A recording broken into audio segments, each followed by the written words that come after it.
বলছে? আমি তো পদত্যাগ করি নাই, আর আমার সেই চিঠিও কেউ দেখাতে পারছে না। আমি কিন্তু এখনো বাংলাদেশের constitutional elected prime minister. Bharat থেকে এই প্রথম লাইভে মুখ খুললেন শেখ হাসিনা, বললেন আমি কোনো পদত্যাগ পত্রে সই করিনি, সংবিধান অনুযায়ী আমি এখন বাংলাদেশের প্রধানমন্ত্রী। আমাদের কনস্টিটিউশনের আর্টিকেল 57 অনুযায়ী যেভাবে পদত্যাগ করতে হয়, জি আপা, আমার কিন্তু সেভাবে পদত্যাগ করা হয়। শেখ হাসিনা বলছে আমি কোনো পদত্যাগ পত্রে সই করিনি, যদি করে থাকি জনগণকে সেটা দেখানো হোক। দেখালো আমি সই করছি, সেটা হলো আমার ভিজিটিং বুকের সই।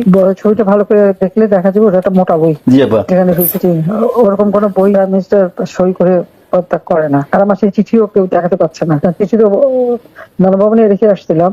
জি আপা। এই সব কিছুর মূলে রয়েছেন রাষ্ট্রপতি। রাষ্ট্রপতি শেখ হাসিনার নির্দেশে বলেছেন স্বাক্ষর করেছে, কিন্তু আদৌ কি স্বাক্ষর করেছে জানতে চায় বাংলার জনগণ। শেখ হাসিনা পদত্যাগ করেছে, এটা কাগজটা দেখছেন?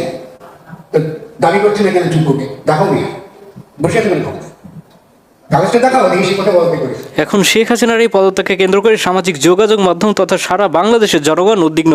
সকলের মনে একটাই প্রশ্ন, আদৌ কি শেখ হাসিনা পদত্যাগ করেছে? আর পদত্যাগ না করে থাকলে সংবিধান অনুযায়ী এখনো তো শেখ হাসিনা বাংলাদেশের প্রধানমন্ত্রী, তাহলে কি হবে ভবিষ্যৎ বাংলাদেশের? শেখ হাসিনাকে আদৌ দেশে ফিরে আসবে, বা ফিরে এলেই কি তাকে ক্ষমতা হস্তান্তর করা হবে? তো প্রিয় দর্শক, আপনাদের মনে কি প্রশ্ন যাচ্ছে?